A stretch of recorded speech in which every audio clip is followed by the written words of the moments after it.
శ్రామిక రంగంలో 34.8% వాటాను కలిగి ఉంది. హైదరాబాద్ నగరం ఐటీ రంగంలో అగ్రగామిగా ముఖ్యంగా సాఫ్ట్వేర్ సేవలు, ఫిన్టెక్, లాజిస్టిక్, పర్యాటక వంటి రంగాలలో ఉపాధి వృద్ధికి ప్రధానంగా దోహదపడుతుంది. తెలంగాణలో శ్రామిక శక్తి 68.7% ఉండగా దేశీయ సగటు 64.3% మాత్రమే ఉంది. దీనిలో మహిళల ఉపాధి శాతం 52.7% ఉండగా ఇది దేశ సగటు 45.2% కంటే అధికం. మహిళలు మరియు వెనుకబడిన వర్గాలకు తెలంగాణ ప్రభుత్వం ఉపాధి అవకాశాలు కల్పించడంలో ఎంతగా విజయవంతమైందో ఈ గణాంకాలు తెలియజేస్తున్నాయి. రాష్ట్ర ప్రభుత్వం 16వ ఆర్థిక సంఘానికి సమగ్ర నివేదికను సమర్పించింది. ఇందులో కేంద్ర పన్నుల పంపిణీల్లో రాష్ట్రాలకు న్యాయమైన వాటా కల్పించాలని, అలాగే రుణ స్థిరత్వం, మౌలిక సదుపాయాల అభివృద్ధి మరియు సామాజిక సంక్షేమ కార్యక్రమాలకు మరింత ఆర్థిక సహాయం అందించాలని విజ్ఞప్తి చేసింది. కేంద్ర ప్రభుత్వం విధిస్తున్న సెస్సులు, అదనపు ఛార్జీల వల్ల రాష్ట్రాలకు వస్తున్న ఆదాయం గణనీయంగా తగ్గుతుంది అన్న విషయాన్ని కమిషన్కు వివరించాం. ప్రస్తుతం రాష్ట్రాలకు ఇస్తున్న 41% పన్నుల వాటాను 50%కి పెంచాలని ప్రతిపాదించడం జరిగింది. తెలంగాణతో సహా దక్షిణాది రాష్ట్రాలకు పన్నుల పంపిణీలో తగ్గుతున్న వాటాపై ప్రభుత్వం ఆందోళన వ్యక్తం చేసింది. తెలంగాణ 14వ ఆర్థిక సంఘం ద్వారా 2.437% నిధులు పంపిణీ జరిగితే 15వ ఆర్థిక సంఘం కాలంలో ఇది కేవలం 2.102% తగ్గింది. అభివృద్ధిలో ముందున్న రాష్ట్రాలకు తక్కువ నిధులు కేటాయించడం అన్యాయమని, దేశ ఆర్థిక వృద్ధికి దోహదపడుతున్న రాష్ట్రాలను ప్రోత్సహించే విధంగా పన్నుల పంపిణీ విధానాన్ని మరింత హేతుబద్ధంగా మార్చాలని తెలంగాణ ప్రభుత్వం వాదిస్తుంది. తెలంగాణ ప్రభుత్వం సమాంతర పన్నుల పంపిణీ సూత్రంలో సంస్కరణలు తీసుకురావాలని సూచించింది. ప్రస్తుతం ఉపయోగిస్తున్న తలసరి ఆదాయ దూరం అనే ప్రాతిపదిక ప్రాధాన్యతను తగ్గించి జీఎస్టీపీకి 50% వెయిటేజీని ఇవ్వాలని కోరింది.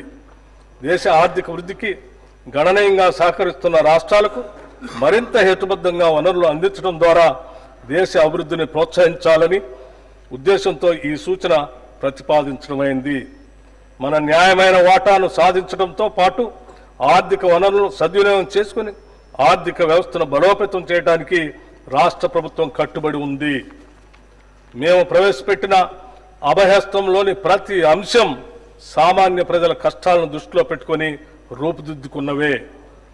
ఒక నిరుపేద తన రోజువారీ జీవితంలో ఏ కనీస సదుపాయాలు ఉండాలని కోరుకుంటాడో వాటినన్నిటినీ అభయహస్తంలో భాగంగా చేర్చడం జరిగింది. మహాలక్ష్మి, రైతు భరోసా, గృహజ్యోతి, ఇందిరమ్మ ఇళ్లు, చేయూత కింద పెన్షన్లు పంపిణీ వంటి పలు పథకాలను ప్రభుత్వం ఇప్పటికే సమర్థవంతంగా అమలు చేస్తుంది.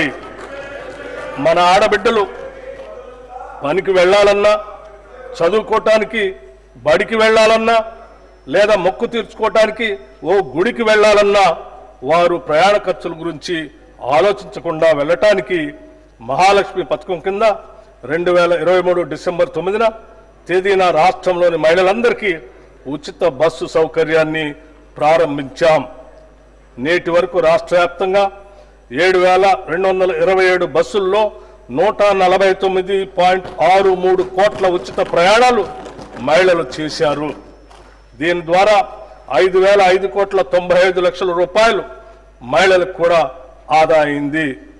ప్రారంభ దశలో సాధారణ బస్సుల్లో 60% ఉన్న ఆర్టీసీ ఆక్యుపెన్సీ రేషియో 94%కి పెరిగింది. మహాలక్ష్మి ప్రత్యేక బస్సుల్లో ఈ ఆక్యుపెన్సీ రేషియో 100%గా నమోదవుతూ ఉంది. దీనివల్ల ఆర్టీసీ ఆర్థిక పరిస్థితి కూడా మెరుగుపడింది. బస్సుల సంఖ్యను పెంచడమే కాకుండా 6,400 మంది ఉద్యోగులను ఇప్పటికే అదనంగా నియమించడం జరిగింది. ప్రభుత్వం ఈ పథకం అమలుకు ఆర్టీసీకి క్రమం తప్పకుండా నిధులు చెల్లిస్తూ ఉంది. మహాలక్ష్మి పథకంలో భాగంగా అర్హులైన మహిళలకు గ్యాస్ సిలిండర్ను 500 రూపాయలకే పంపిణీ చేస్తున్నాం. ఈ పథకం ద్వారా 43 లక్షల కుటుంబాలు లబ్ధి చేరుతూ ఉంది. లబ్ధిదారులు ఉపయోగించిన సిలిండర్లకు సబ్సిడీ కింద రాష్ట్ర ప్రభుత్వం 433,20,00,000 చెల్లించింది. గృహజ్యోతి పథకం కింద 200 యూనిట్లకు లోబడి విద్యుత్తును వినియోగిస్తున్న వారికి ఉచిత విద్యుత్తుని అందిస్తున్నాం.